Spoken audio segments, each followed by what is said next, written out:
Merci.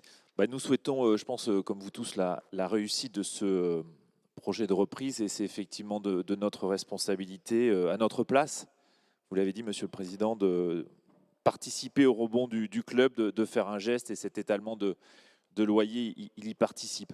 En revanche, considérons qu'il est quand même un peu prématuré de se réjouir de cette reprise. Parce qu'au fond, notre groupe a peu d'informations sur les conditions de cette reprise, comme beaucoup d'élus, à part ce qu'on peut lire dans la presse. Et il y a de notre point de vue un certain nombre d'interrogations qu'il faudra lever dans les prochains jours. Il y a des éléments acquis, clairement établis en revanche. Il s'agit de Gérard Lopez, un entrepreneur luxembourgeois, ancien propriétaire de Lille.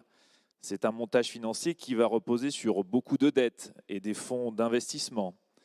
C'est un modèle du food business, monsieur le maire de Bordeaux, tout ce qu'il y a de plus classique. Et je crois même que King Street va financer la reprise de Gérard Lopez du club possédé par King Street. Donc c'est quasiment un scénario à la Visconti qui se dessine. Il faut que tout change pour que rien ne change. Et j'ai bien entendu monsieur le maire de Bordeaux dire l'argent public n'ira pas au food business. Je ne sais pas ce que ça veut dire comme engagement. Je crois que la réinvention du modèle du foot est pour demain, et en tout cas pas dans le cadre de ce projet de reprise. Ça, c'est pour les éléments acquis. En revanche, il y a un certain nombre de questions qui demeurent.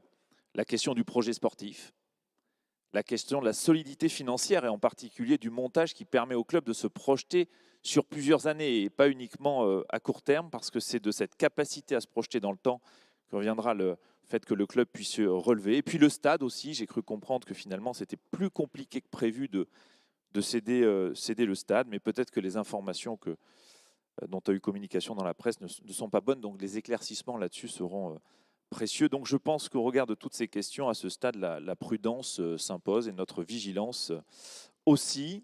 Et je dois dire que je ne sais pas si c'est d'actualité que l'audition de M. Lopez par le Conseil de métropole, dans la forme que je choisirai, Monsieur le Président, nous paraît tout à fait bienvenue. Merci.